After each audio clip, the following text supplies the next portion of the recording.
السلام علیکم ورحمۃ اللہ وبرکاتہ۔ الحمد للہ رب العالمین والصلاة والسلام علی رسولہ الامین، اما بعد فاعوذ باللہ من الشیطان الرجیم، بسم اللہ الرحمن الرحیم۔ یا ایہا الناس اتقوا ربکم الذی خلقکم من نفس واحدہ وخلق منها زوجها وبث منهما رجالا كثيرا ونساء واتقوا الله الذي تساءلون به والأرحام إن الله كان عليكم رقيبا۔ رب اشرح لي صدري ويسر لي أمري واحلل عقدة من لساني يفقهوا قولي، ربي زدني علما۔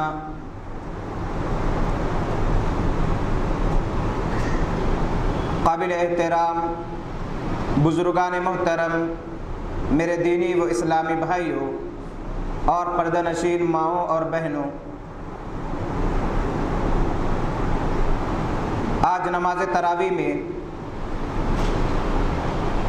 چوتھے پارے کا نصف آخر پڑھا گیا اور سورہ آل عمران کا آخر حصہ اور سورہ نساء کا ابتدائی حصہ نماز میں پڑھا گیا۔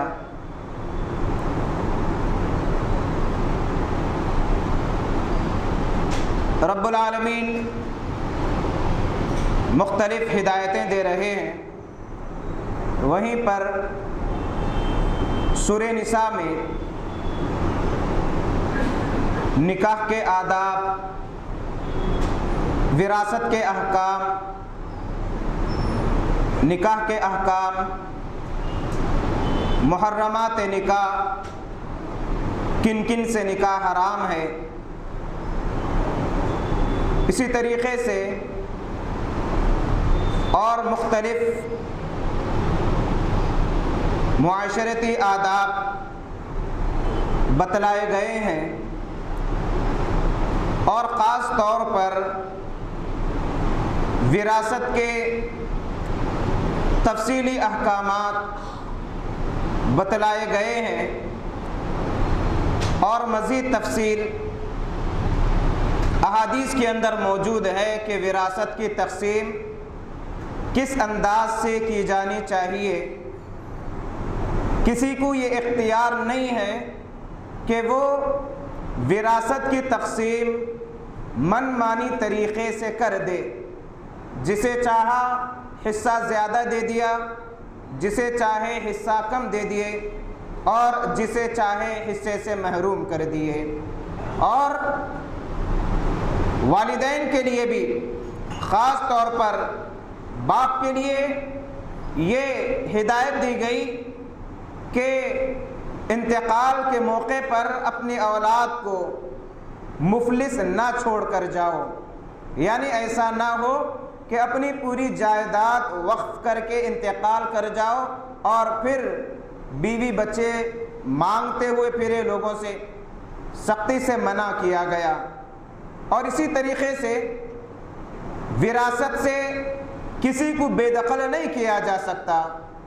اٹھائیے سورہ نساء اور ابتدا میں تفصیل سے رب العالمین کن کن کو کتنے کتنے حصے وراثت میں عطا کیے جانے چاہیے بتلا دیا، اور ساتھ میں یہ بھی کہا یہ تمام کے تمام اللہ کے حدود ہے، تلک حدود اللہ، اور اگر ان تعلیمات پر کوئی عمل کرے گا وہ جنت میں داخل ہوگا، اگر کوئی ان تعلیمات سے روگردانی کرے گا، پاس و لحاظ نہیں رکھے گا، سخت ترین عذاب کی دھمکی دی گئی۔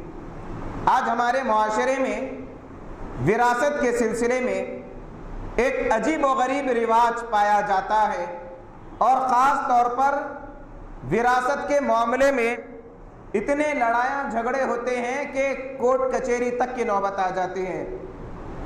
بھائی بھائی کے خون کا پیاسا ہو جاتا ہے، اور دشمنیاں نکالنے میں آپس میں اس حد تک گر جاتے ہیں کہ ایک دوسرے پر جادو کرا دیتے ہیں، نعوذ باللہ من ذالک۔ یہ معاشرے کی تصویر ہے ہمارے، اور جو سب سے زیادہ ظلم کیا جاتا ہے وہ بہنوں پر یا لڑکیوں پر یا خواتین پر، یہ کہہ کر وراثت کے حق سے محروم کر دیا جاتا ہے کہ جو دینا تھا جہیز میں، شادی میں دے دیے، اب دینے کے لیے کچھ بھی نہیں، یہ جتنا حصہ ہے یہ بھائیوں کا حصہ ہے، بہنوں کے لیے کچھ نہیں ہے، اس لیے کہ شادی میں پورا جو کچھ دینا تھا جہیز کے طور پر دے دیا گیا۔ اور آئے دن ایسے واقعات ہمارے معاشرے میں رونما ہوتے رہتے ہیں۔ معزز سامعین، یہ بہت بڑا ظلم ہے کہ آج لڑکیوں کو وراثت سے بے دخل کیا جا رہا ہے۔ آئیے اسی چیز کو مد نظر رکھتے ہوئے آج آپ کے سامنے نکاح کی اہمیت، اس کے آداب کے سلسلے میں کچھ باتیں رکھنے کی کوشش کروں گا، اس لیے کہ سورۃ النساء کی جو پہلی آیت ہے، یا ایھا الناس اتقوا ربکم الذی خلقکم من نفس واحدہ، کہ اے لوگو اپنے اس رب سے ڈرو جس نے تمہیں ایک جان سے پیدا کیا، وخلق منها زوجہا، اور اسی سے اس کی بیوی کو بنایا، تخلیق کی، وبث منہما رجالا کثیرا ونساء، اور ان دونوں سے بہت سارے مرد اور عورتوں کو پھیلا دیا، واتقوا اللہ الذی تساءلون بہ والارحام، اور اللہ سے ڈرو اور رشتوں کا پاس و لحاظ رکھو، رشتے ناطے توڑنے سے بچو، ان اللہ کان علیکم رقیبا، یقیناً اللہ تعالیٰ تم پر نگہبان ہے، نگران ہے۔ اور یہ وہ آیت ہے جو اللہ کے نبی صلی اللہ علیہ وسلم نکاح کے مجلس میں خطبہ نکاح کے موقع پر پڑھا کرتے تھے، اور پھر آگے یتیموں کے سلسلے میں خاص طور پر یتیم لڑکیوں کے حقوق بتلائے گئے کہ اگر ان سے نکاح کرنا ہو تو ان پر ظلم نہیں کرنا چاہیے، اور پھر مہر کے آداب بتلائے گئے کہ مہر یہ لڑکیوں کا حق ہے، دے دینا ضروری ہے، اور مزید تفصیلی آداب بتلائے گئے ہیں۔ معزز سامعین، نکاح یہ انبیاء کی سنت ہے، نکاح نگاہوں کی حفاظت کا ذریعہ ہے اور شرمگاہ کی حفاظت کا ذریعہ ہے۔ نکاح کے ذریعے آدمی پاک دامن رہتا ہے، اور آج معاشرے میں جو جرائم جنم لے رہے ہیں، اور والدین نوجوان لڑکے اور لڑکیوں کے سلسلے میں جو بے چین و بے قرار رہتے ہیں کہ کتنی نصیحت کرنے کے باوجود ہمارا لڑکا سدھرنے کا نام ہی نہیں لیتا، پورا دن ادھر ادھر پھرتے رہتا ہے، پوری رات پھرتے رہتا ہے، اور عجیب عجیب حرکتیں کرتے رہتا ہے۔ ماں باپ آج پریشان ہے، اور اس کی ایک بنیادی وجہ یہی ہے کہ نکاحوں میں ہم نے اتنی تاخیر کی کہ اس کی تاخیر کی وجہ سے اور مشکل کی وجہ سے بے حیائی بہت عام ہو گئی ہے۔ اور اگر ہم کسی نوجوان کو کہیں گے بھائی اتنی عمر ہو گئی نکاح کر لیجئے، تو فوراً کہتے ہیں کہ کیا مولوی صاحب نکاح کر کے کیا مصیبت مول لینا ہے یا گڑھے میں گرنا ہے، جیسا ہوں اچھا ہوں۔ یہ اس انداز کے جوابات ملتے ہیں۔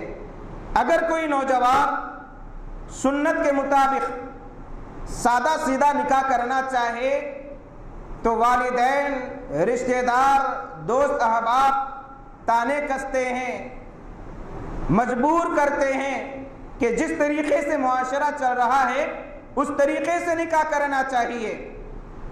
اور جہیز کی لعنت نے نکاح کو اتنا مشکل کر دیا کہ کئی لڑکیوں کی عمریں 25-30 سال سے تجاوز کر گئی، صرف نکاح اس لیے نہیں ہو رہا ہے کہ باپ کے پاس جہیز میں دینے کے لیے کچھ نہیں ہے، غربت ہے، مفلسی ہے، باپ پریشان ہے کہ رشتے تو آتے ہیں لیکن اس انداز سے مطالبے کیے جاتے ہیں کہ باپ ان مطالبوں کو پورا نہیں کر سکتا، اور اسی جہیز کی لعنت کی وجہ سے لڑکیوں کو وراثت کے حق سے محروم کر دیا جا رہا ہے۔ معزز سامعین، اسلامی نکاح بہت آسان ہے لیکن مسلمانوں نے اسے بہت مشکل کر دیا ہے، بہت مشکل کر دیا ہے۔ کئی ماں باپ تو ایسے ہیں جن کی عمر کا ایک بہت بڑا حصہ اپنی لڑکی کی نکاح کی تیاری میں گزر جاتا ہے، اور کئی سال محنت کے بعد جہیز وغیرہ جب جمع کیا جاتا ہے اور نکاح بھی ہو جاتا ہے، جب طلاق یا خلا کی نوبت آتی ہے تو ذرا اندازہ لگائیے ان ماں باپ پر کیا بیتتی ہوگی۔ اور آئے دن خلا کے، طلاق کے واقعات بڑی تیزی سے پھیل رہے ہیں۔ کچھ دن قبل ایک فون آیا تھا مجھے کہ لڑکی بہت زیادہ ڈگریاں حاصل کی ہوئی ہے اور ایک دو لڑکے بھی ہیں، لڑکی چاہتی ہے کہ وہ کوئی ملازمت کرے، بڑا جاب کرے، اس لیے کہ وہ اپنی ڈگریوں کو ضائع کرنا نہیں چاہتی، اور لڑکا ہے کہ اجازت نہیں دے رہا۔ اب لڑائی اتنی بڑھ گئی کہ ماں باپ کے سامنے مسئلہ رکھے، ماں باپ حل کرنے سے قاصر آ گئے اور اختیار دے دیے۔ اب فون آیا مجھے، کیا کرنا چاہیے؟ معاملہ یہ ہے کہ شوہر اپنی بیوی کو چھوڑنا بھی نہیں چاہتا، اس لیے کہ لڑکا ہے، پھر لڑکے کی پرورش کا معاملہ ہوتا ہے، اور بیوی خلا لینا چاہتی ہے، نہ اسے لڑکے کی فکر ہے اور نہ ہی شوہر کی فکر، وہ تو اس بات پر اڑی ہوئی ہے کہ وہ کسی بھی طریقے سے جاب کرے گی اور اپنا کیریئر بنائے گی۔ تو یہ جو معاشرے کی صورت ہے، اب کیا جواب دینا مجھے سمجھ میں نہیں آ رہا تھا۔ اس کی وجہ کیا ہے؟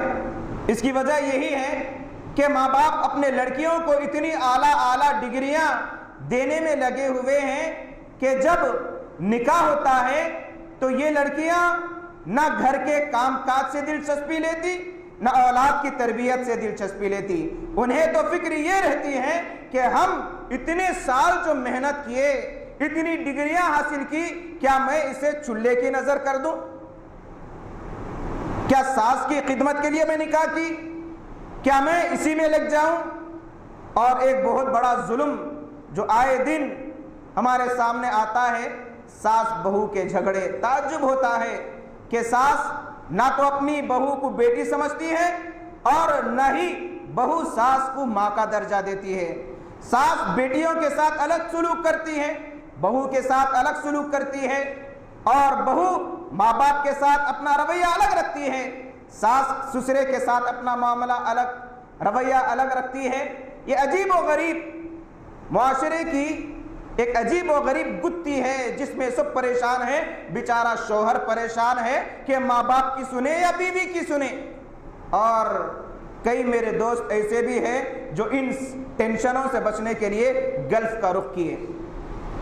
باہر کاروبار کا ٹینشن، گھر میں ساس بہو کا ٹینشن، کرنا کیا ہے؟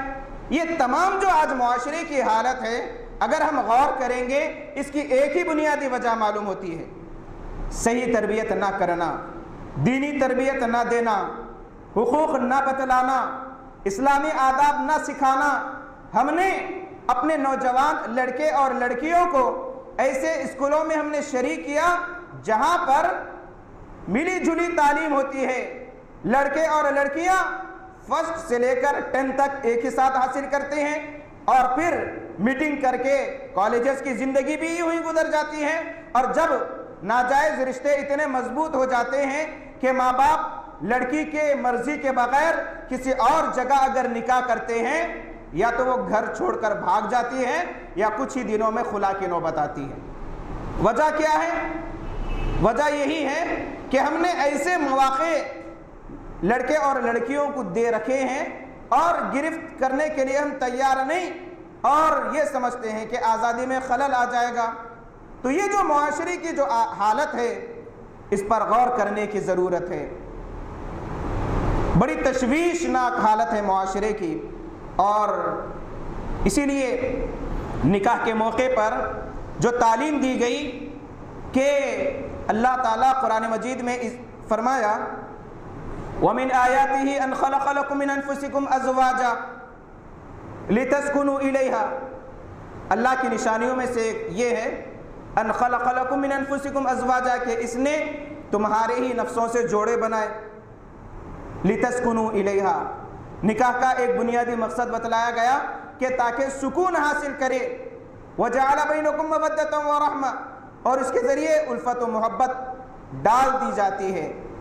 تو جب رب العالمین نے نکاح کو الفت و محبت کا ذریعہ بنا دیا، آج ہمارے نوجوان درد سر سمجھتے ہیں، اس لیے کہ ہم نے نکاح کو اس طریقے پر نہ کیا جس طریقے پر کرنا چاہیے۔ اب انتخاب کا جب معاملہ آتا ہے، آج دیکھیے ازدواجی زندگی میں سکون نہیں ہے، پریشان ہے، ٹینشن، لڑائی جھگڑے، دو دن تو میں، نہ شوہر بیوی کے حق ادا کرنے تیار، نہ بیوی شوہر کے بات ماننے تیار، خدمت کرنے کے لیے تیار، دو دن لڑائی جھگڑے۔ اور جب اڑوس پڑوس ملنے جلنے والے جب یہ منظر دیکھتے ہیں غیر شادی شدہ، دیکھ کر شکر ادا کرتے ہیں کہ اللہ کا شکر ہے کہ اس مصیبت میں ہم نہیں پڑے، ورنہ ہمارے ساتھ بھی یہی ہوتا۔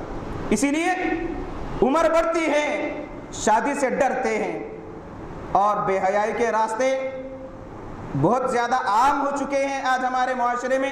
بتلانے کی ضرورت نہیں کہ کس طریقے سے بے حیائی معاشرے میں عام ہو رہی ہے۔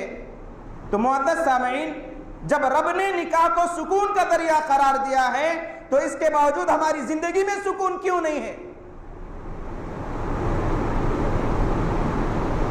ہم نے انتخاب کا جو معیار بنایا ہے بالکل دنیا داری کا معیار۔ لڑکے والوں کی خواہش ہوتی ہے کہ ایسی خوبصورت حسینہ مل جائے کہ جو خوبصورت بھی ہو اور زیادہ جہیز لانے والی بھی ہو، ماں باپ کے پاس بینک بیلنس زیادہ ہو سکے تو ماں باپ اس کے لیے گھر تیار رکھے ہو، بہترین سواری مل جائے، اور ساتھ میں کاروبار کرنے کے لیے ایک کثیر رقم بھی مل جائے، تو ایسا اگر رشتہ مل جائے تو بہت اچھا ہے۔ اور یہی نظریے کے ساتھ یہاں ڈھونڈے سمجھ میں نہیں آیا، وہاں گئے سمجھ میں نہیں آیا، کئی تو ایسے ہیں مہینوں سالوں سال رشتے ڈھونڈنے میں لگا دیتے ہیں، پسند نہیں آتا۔ کیوں؟ اس لیے کہ انہوں نے اپنے دماغ میں ایک حور کا تصور لیا ہوا ہے۔ اور پھر لڑکی والوں کا معاملہ بھی یہی ہے، لڑکی والے بھی کوئی پیچھے نہیں، ان کا بھی معیار یہی ہے کہ لڑکا دیکھنے میں ہینڈسم ہو اور صورت شکل اچھی ہو، جسمانی عیب سے پاک ہو، بہترین ڈگریاں والا ہو، بہترین بینک بیلنس کا مالک ہو، اور بہترین بڑی کمپنی کا مالک ہو، یا عالیشان تنخواہ ہو، یا گلف میں کوئی ملازمت ہو۔ یہ صرف فرسودہ باتیں نہیں، اٹھائیے اخبارات، جو رشتوں کے جو مطالبے آتے ہیں پڑھ کر تعجب ہوتا ہے کہ ایسے لڑکے سے رشتہ مطلوب ہے جو گلف میں جاب کر رہا ہو اور اتنی آمدنی ہو اس کی، فلاں فلاں فلاں، اور بات چیت کا بھی یہی معاملہ ہے۔ جب رشتہ طے کیا جاتا ہے، جب معیار دنیا داری رہے گی تو پھر اللہ تعالیٰ زندگی میں برکت کیسے دے گا؟ اس کا ایک راز حدیث کے اندر بتلایا گیا کہ اگر تمہارے پاس کسی ایسے شخص کے نکاح کا پیغام آ جائے جس کے دین اور اخلاق سے تم راضی ہو تو اپنی لڑکیوں کا نکاح کر دو۔ کیا کہا گیا؟ تمہارے پاس کسی ایسے شخص کے نکاح کا پیغام آئے جس کے دین، جس کے اخلاق سے تم راضی ہو، ایسے لڑکوں کا نکاح اپنی لڑکیوں سے کر دو۔ اگر نہیں کرو گے تو دنیا میں فساد ہو جائے گا۔ آج معاشرے میں ہم نے اس سنت کو، اس معیار کو چھوڑ دیا، معاشرے میں فساد عام ہو چکا ہے۔ بیچارے مسجد کے مؤذن صاحب، امام صاحب، عالم صاحب کو رشتے دینے کے لیے کوئی تیار نہیں، کیوں؟ تنخواہ معمولی ہوتی۔ کبھی یہ توفیق نہیں ہوتی کہ بیچارہ قناعت پسندی کی زندگی گزارے گا، پریشانی بھی رہے گی تو اپنی بیوی کو خوش رکھے گا، ظلم نہیں کرے گا، نہ کبھی پی کر آ کر مارے گا اور نہ کبھی حق تلفی کرے گا۔ تو یہ جو معیار بنا ہوا ہے معاشرے میں، جو فتنے ہو رہے ہیں شادیوں کے معاملے میں، اس کی بنیادی وجہ یہی ہے کہ ہم نے انتخاب صحیح نہیں کیا۔ اور لڑکیوں کا بھی یہی معاملہ ہے، ظاہری حسن پر ہماری نظر ہوتی ہے، لیکن جو اخلاق ہے، جو ہمیشہ پائیدار رہنے والی چیز ہے، کبھی ہم نے اس جانب توجہ نہیں دی۔ اللہ کے نبی صلی اللہ علیہ وسلم نے نکاح کا معیار بتلایا، تنکح المرأة لأربع، کہ عورت سے 4 چیزوں کی بنا پر نکاح کیا جاتا ہے۔ لمالہا، اس کے مال کی بنا پر، ولحسبہا، اس کے حسب کی بنا پر، ولجمالہا، اس کی خوبصورتی کی بنا پر، ولدینہا، اس کے دین کی بنا پر۔ فاظفر بذات الدین، دین کو ترجیح دو، کامیاب ہو جاؤ گے۔ دین کو ترجیح دیں گے تو گھر جنت بن جائے گا۔ دیندار اگر لڑکی سے نکاح ہو گیا، وہ اللہ کا بھی حق ادا کرے گی، بندوں کا بھی حق ادا کرے گی، شوہر کا بھی حق ادا کرے گی، اولاد کی بھی صحیح تربیت کرے گی، گھر کے ماحول کو امن پسند ماحول بنائے گی، غائبانے میں کوئی خیانت نہیں کرے گی، دروازوں کے سامنے کبھی نہیں کھڑے گی۔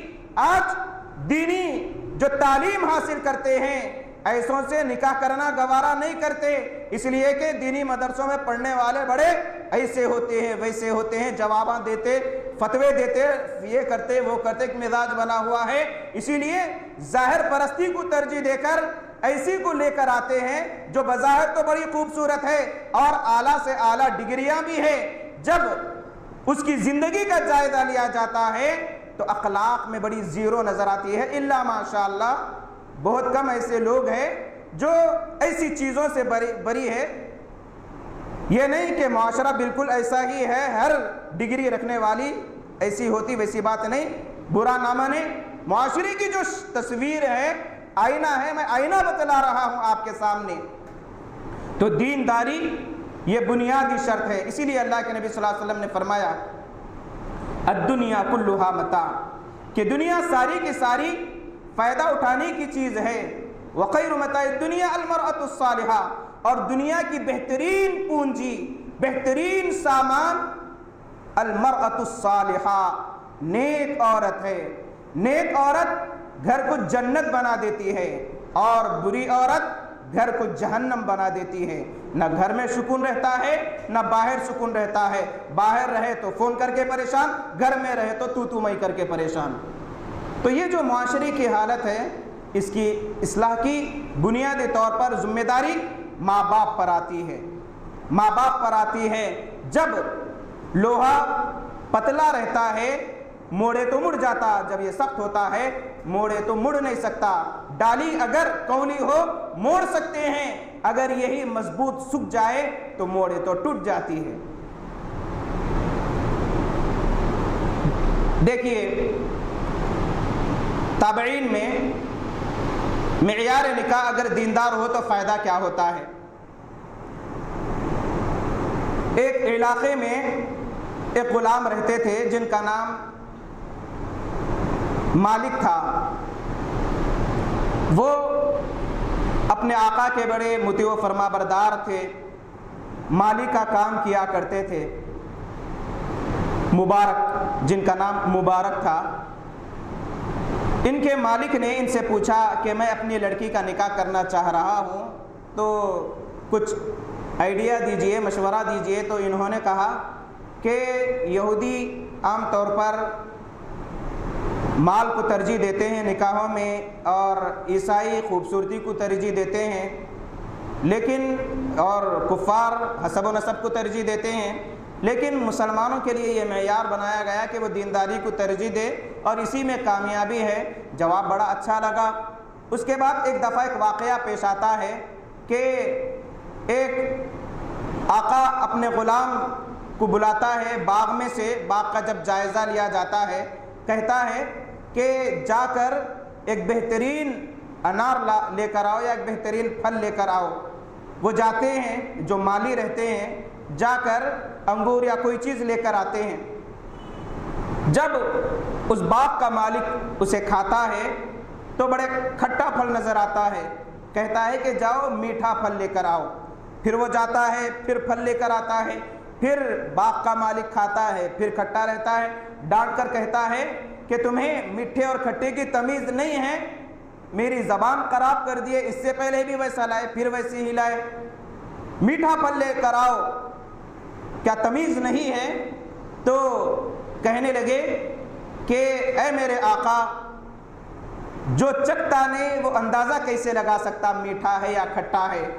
میں نے کبھی یہ پھل نہیں چکھے، اس لیے کہ آپ نے مجھے اس باغ کی رکھوالی، حفاظت اور پانی وغیرہ ڈالنے کے لیے، دیکھ بھال کے لیے رکھا ہے، اور کھانا میرے لیے حرام ہے، ناجائز ہے، میں نے کبھی چکھا نہیں، اس لیے مجھے معلوم نہیں کہ کون سا پھل میٹھا ہے اور کون سا پھل کھٹا ہے۔ جو چکھتا نہیں وہ کیسے بتا سکتا کہ یہ پھل میٹھا ہے، یہ پھل میٹھا ہے؟ یہ جو ایمانداری تھی مالک کو بڑی پسند آئی، اور اس دوران اس کی ایک لڑکی تھی، وہ رشتہ تلاش کر رہا تھا، تو اپنے اس نوکر سے، غلام سے اپنی لڑکی کا نکاح کر دیا۔ تو یہ جو معیار ہے، یہ معیار حقیقت میں نکاح کا معیار ہوتا ہے دینداری، اور انہی کے پیٹ سے انہی کی جو اولاد نکلی وہ امام الحدیث، امام الفقہ، دنیا کے بہت بڑے عالم بن کر ابھرے۔ عبداللہ بن مبارک ان کا نام، عبداللہ بن مبارک، بہت بڑے عالم۔ تو یہ ہے دینداری کا فائدہ۔ میرے بھائیوں، وقت کافی ہو رہا ہے، مجھے اجازت نہیں دے رہا، ورنہ میں مثالیں دیتا کہ شریعت میں دینداری کو ترجیح دینے کے کیا فائدے ہوتے ہیں۔ ایک موٹی بات بتلا کر اپنی بات کو ختم کرتا ہوں کہ اسلام میں نکاح بہت آسان ہے، مسلمانوں کا نکاح بہت مشکل ہے، اسلامی نکاح بہت آسان ہے۔ ہم اسلامی نکاح کرنا نہیں چاہتے، مسلمانوں کا نکاح کرنا چاہتے۔ مسلمانوں کا نکاح بالکل راجپوتانہ طریقے پر ہے۔ اسلامی نکاح بہت آسان ہے۔ کتنا آسان ہے؟ لڑکی کے لیے ولی ضروری ہے، 2 گواہ موجود ہو، لڑکی کی رضامندی ہو، ایجاب و قبول ہو، مسنون نکاح پڑھا دیا جائے، نکاح ہو گیا۔ 5 منٹ 10 منٹ میں نکاح ہو سکتا۔ استطاعت کے مطابق مہر بند دیے، نہ دعوت کی ضرورت، نہ باراتیوں کو بلانے کی ضرورت، نہ جہیز کی ضرورت، نہ کسی اور چیز کی ضرورت۔ اور لڑکا اگر مستطیع ہے تو اپنی حسب حیثیت دعوت کر دے تو مسئلہ ختم ہو جاتا۔ لیکن مسلمانوں کا نکاح اللہ رحم کرے، شادی سے پہلے کئی رسومات، شادی کے بعد کئی رسومات، شادی کے موقع پر کئی رسومات۔ لڑکیوں کے لیے کوئی بوجھ نہیں ہے، لڑکی کے سرپرستوں کے لیے کوئی خرچ نہیں ہے اسلام میں، پوری ذمہ داری لڑکے پر ہے۔ تو ایسے نکاح میں یقیناً برکت ہوتی ہے۔ ایسے نکاحوں کو عام کرنے کی کوشش کرنا چاہیے، اس عزم کے ساتھ اٹھے کہ ہم جہیز کی لعنت سے معاشرے کو پاک کریں گے، اور جو غیر شادی شدہ ہے میری گزارش ہے کہ جلد سے جلد نکاح کر لے، اپنے نظروں کی حفاظت کر لے، اور نکاح بھی کریں گے تو اس عزم کے ساتھ کیجئے کہ سنت کے مطابق کریں گے، اور جہیز وغیرہ نہیں لیں گے، اپنے بل بوتے پر نکاح کریں گے۔